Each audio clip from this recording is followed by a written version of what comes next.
I was looking forward to this. The most expensive movie ever made in India. The sheer ambition of this story, the scale of the world, the star-studded cast, the multiple audio option. By the way, don't watch this in English, it's weird. I'm not saying I watched it in English. Of course, I would never do this. I watched Kalki in its original language.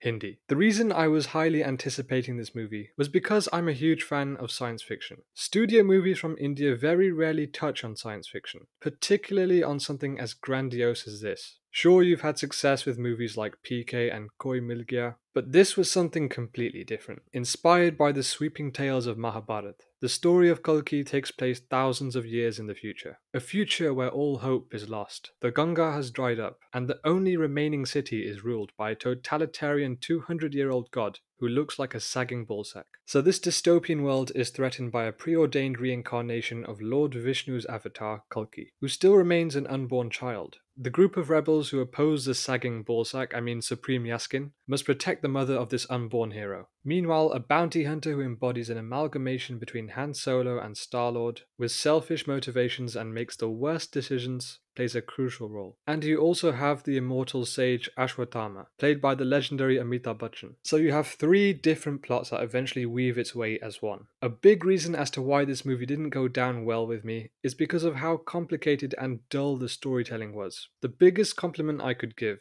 is that it was interesting. That's about it. The amount of exposition merged with lifeless and static performances to explain all the mumbo jumbo never clicked with me. It was also really difficult to care for the characters, considering how many were introduced from start to finish. They didn't give me enough time to connect with them, and I just couldn't find a character to really grasp with, to understand the weight of their journey, the sacrifices they've had to make. On top of that, the humor didn't really work for me. This is a really bleak and depressing world. The humour is centered around the bounty hunter, Bhairava, played by Prabhas. He had charisma, but it always felt out of place in this world. It felt really derivative of Star-Lord from the Guardians of the Galaxy. The way he subverts the hero convention of being serious to someone quite sassy was way too reminiscent of that character. He also had an old cassette tape which was exactly like Guardians of the Galaxy, and that's a recurring theme in Kalki. There are so many other movies from Hollywood you can compare this to, and not in a good way. Star Wars probably the most obvious one, the Rebels, Yaskin being the Sith Lord, the frickin' lightsaber showdown at the end. There were also elements of Dune in there, shades of Mad Max. Project K felt very similar to The Handmaid's Tale, and there were other parts that felt like, oh yeah, every movie that's ever been made. Let's talk about the main character in this movie, Bhairava. This man is only interested in one thing,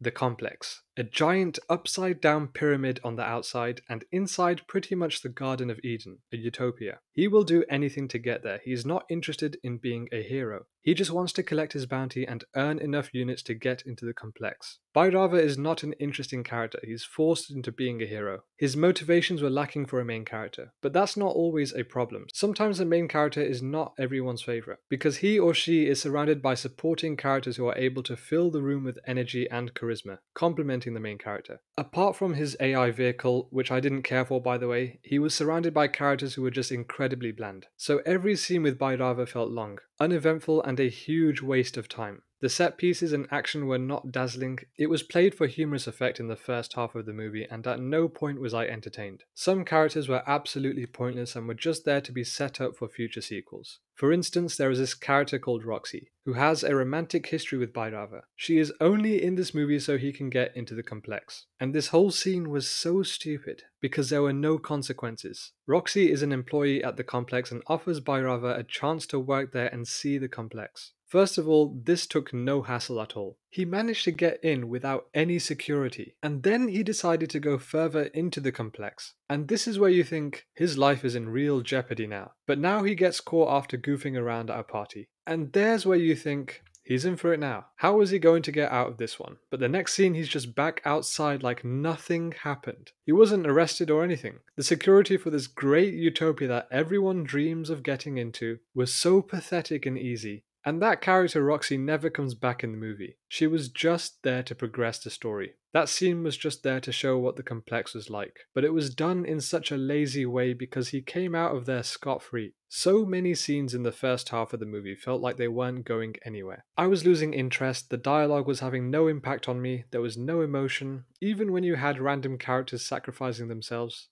It just felt sudden. There wasn't enough development to make me care. And to do that, you need to add energy and charisma into the characters. It's not until the third act where the real action happens, where characters meet at the crossroads of destiny. But even at this point, I still wasn't invested. It was epic, but it was also hollow. I didn't feel the weight of the fight. To me, it was just a giant festival of CGI. This leads on to a big problem I had with Kalki. Yes, I understand it's the most expensive movie to date in India. The visual effects are good, but they are also bad. I don't think this will date very well. It's not like the VFX they were using was a bad software. It's the opposite. They have one of the best to work with in today's industry. There was just too much going on. There is a saying that I think perfectly improves the visual look of Kalki. Less is more. I do not need to see thousands of laser swords, guns, and flying ships crashing. When you present all of these fictional elements into one picture and copy and paste them tenfold, the movie doesn't look real. You can tell that it is a movie, and that's not a great look. The moment you know it's a film and you're not transported into the world, that's disappointing, because there is so much creativity and innovative ideas that Kalki is trying to express. But it's overpowered by the overwhelming CGI. It's something they really should have dialed back on. Here's another way to put it. If you go to a 3 Michelin star restaurant, you order one dish and you know it's going to be good. However, if you order multiple dishes, then there's a problem. Yes, they are all good dishes, but are you going to be able to eat it all? No, because you'd be sick. It's too much for your body to handle. And that's what the visual effects of this movie feel like. It's just too much. Overall, Kalki failed to impress. The characters were not well developed, the pacing dragged on, and this is a story that could have been wrapped in 3 hours. Instead, they set up the cinematic universe which came off as arrogant. The action was probably the best part of the film, and if that's all you came to see for this movie, then prepare to endure through some dull moments of exposition and uninteresting characters. Yeah, 4 out of 10, really disappointing.